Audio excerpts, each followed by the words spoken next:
शिव और सती का प्रेम। अद्भुत पौराणिक कथा।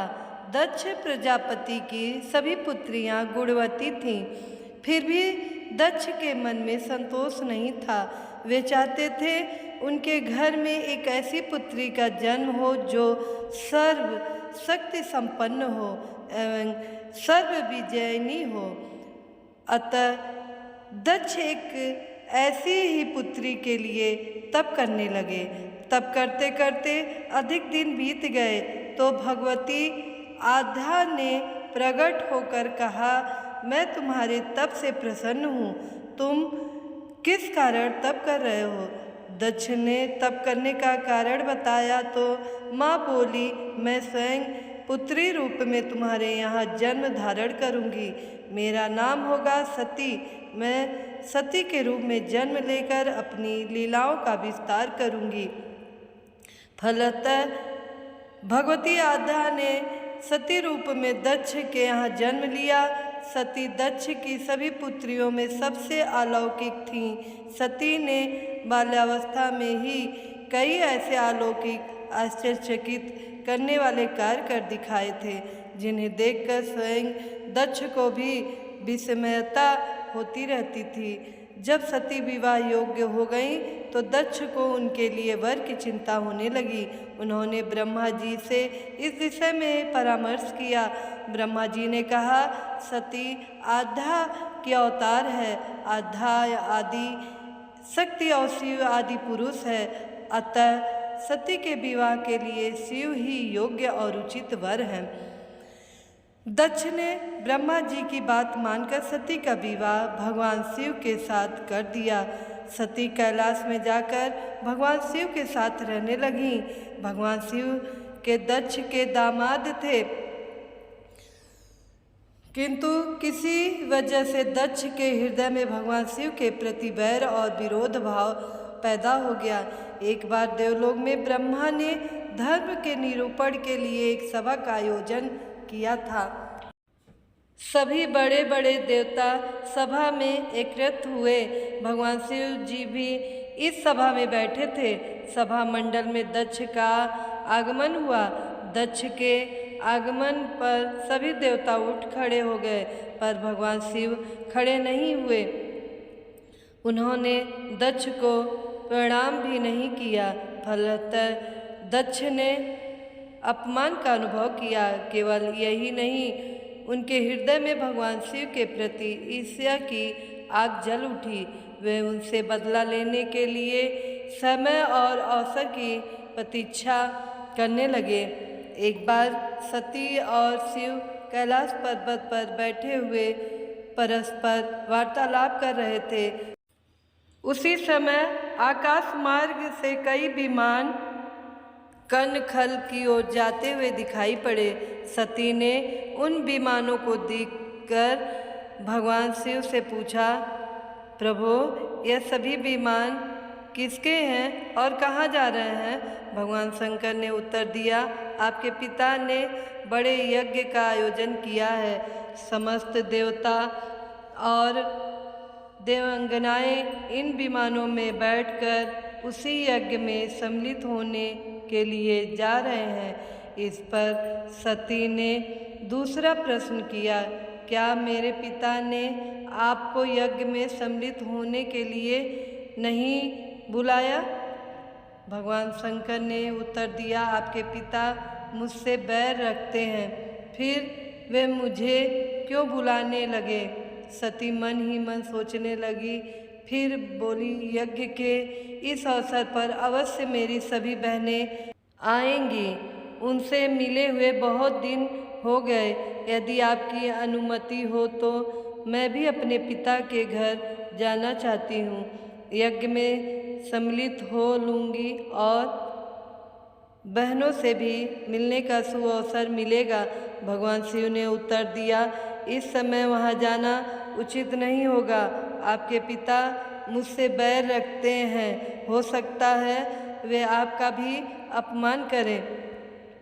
बिना बुलाए किसी के घर जाना उचित नहीं होता है।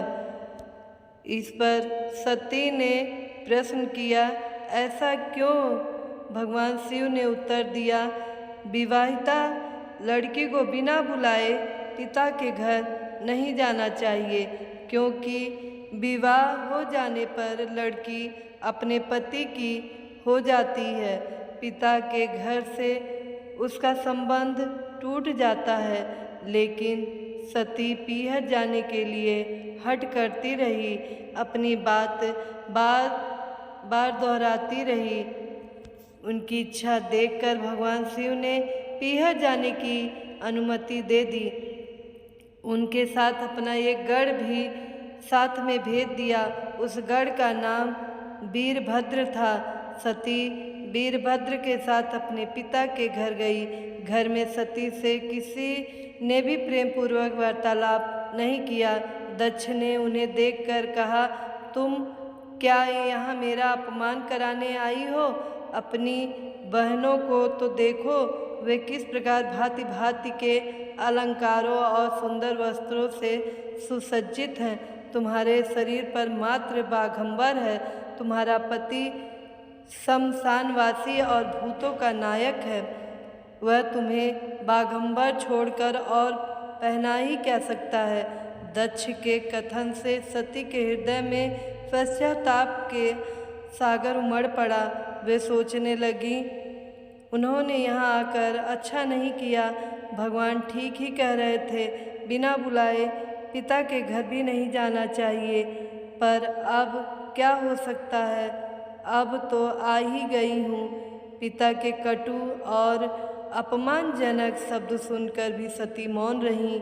वे उस यज्ञ मंडल में गई जहाँ सभी देवता और ऋषि मुनि बैठे थे, तथा यज्ञ कुंड में धूं धूं करती जलती हुई अग्नि में आहुतियाँ डाली जा रही थीं। सती ने यज्ञ मंडप में सभी देवताओं के तो भाग देखे, किंतु भगवान शिव का भाग नहीं देखा। वे भगवान शिव का भाग न देख अपने पिता से बोली, पितृश्रेष्ठ, यज्ञ में तो सबके भाग दिखाई पड़ रहे हैं, किंतु कैलाशपति का भाग नहीं है। आपने उनका भाग क्यों नहीं रखा? दक्ष ने गर्व से उत्तर दिया, मैं तुम्हारे पति शिव को देवता नहीं समझता। वह तो भूतों का स्वामी, नग्न रहने वाला और हड्डियों की माला धारण करने वाला है। वह देवताओं की पंक्ति में बैठने योग्य नहीं है। उसे कौन भाग देगा? सती के नेत्र लाल हो उठे। उनका मुखमंडल प्रलय के सूर्य की भांति तेजोदीप्त हो उठा। उन्होंने पीड़ा से तिलमिलाते हुए कहा, ओह, मैं इन शब्दों को कैसे सुन रही हूँ। मुझे धिक्कार है। देवताओं, तुम्हें भी धिक्कार है। तुम भी उन कैलाशपति के लिए इन शब्दों को कैसे सुन रहे हो जो मंगल के प्रतीक है और जो क्षण मात्र में संपूर्ण सृष्टि को नष्ट करने की शक्ति रखते हैं। वे मेरे स्वामी हैं। नारी के लिए उसका पति ही स्वर्ग होता है। जो नारी अपने पति के लिए अपमानजनक शब्दों को सुनती है, उसे नरक में जाना पड़ता है। पृथ्वी सुनो, आकाश सुनो और देवताओं तुम भी सुनो। मेरे पिता ने मेरे स्वामी का अपमान किया है। मैं अब एक क्षण भी जीवित रहना नहीं चाहती। सती अपने कथन को समाप्त करती हुई यज्ञ के कुंड में कूद पड़ी। जलती हुई आहुतियों के साथ उनका शरीर भी जलने लगा। यज्ञ मंडप में खलबली पैदा हो गई। हाहाकार मच गया। देवता उठकर खड़े हो गए। वीरभद्र क्रोध से काँप उठे। वे उछल उछल कर यज्ञ का विध्वंस करने लगे। यज्ञ मंडप में भगदड़ मच गई। देवता और ऋषि मुनि भाग खड़े हुए। वीरभद्र ने देखते ही देखते दक्ष का मस्तक काट कर फेंक दिया। समाचार भगवान शिव के कानों में भी पड़ा। वे प्रचंड आंधी की भांति कनखल जा पहुँचे। सती के जले हुए शरीर को देखकर भगवान शिव ने अपने आप को भूल गए। सती के प्रेम और उनकी भक्ति ने शंकर के मन को व्याकुल कर दिया, उन शंकर के मन को व्याकुल कर दिया जिन्होंने काम पर भी विजय प्राप्त की थी और जो सारी सृष्टि को नष्ट करने की क्षमता रखते थे। वे सती के प्रेम में खो गए, बेसुध हो गए। भगवान शिव ने उन्मत्त की भांति सती के जले हुए शरीर को कंधे पर रख लिया। वे सभी दिशाओं में भ्रमण करने लगे। शिव और सती के इस अलौकिक प्रेम को देखकर पृथ्वी रुक गई, हवा रुक गई, जल का प्रभाव ठहर गया और रुक गई देवताओं की सांसें। सृष्टि व्याकुल हो उठी। सृष्टि के प्राणी पुकारने लगे, त्राहिमाम त्राहिमाम। भयानक संकट उपस्थित देखकर सृष्टि के पालक भगवान विष्णु आगे बढ़े। वे भगवान शिव की बेसुधी में अपने चक्र से सती के एक एक अंग को काट काट कर गिराने लगे। धरती पर 51 स्थानों में सती के अंग कट कट कर गिरे। जब सती के सारे अंग कट कर गिर गए तो भगवान शिव पुनः अपने आप में आए। जब वे अपने आप में आए तो पुनः सृष्टि के सारे कार्य चलने लगे। धरती पर जिन 51 स्थानों में सती के अंग कट कट कर गिरे थे, वे ही स्थान आज शक्तिपीठ माने जाते हैं। आज भी उन स्थानों में सती का पूजन होता है, उपासना होती है। धन्य था शिव और सती का प्रेम। शिव और सती के प्रेम ने उन्हें अमर और वंदनीय बना दिया। मित्रों, आप सबको यह कथा पसंद आई हो तो कमेंट में बताइएगा और हमारे चैनल को सब्सक्राइब कीजिएगा, साथ में बेल आइकन बटन को प्रेस कीजिएगा ताकि हमारे नए कहानियों का नोटिफिकेशन आप तक सबसे पहले पहुँचे।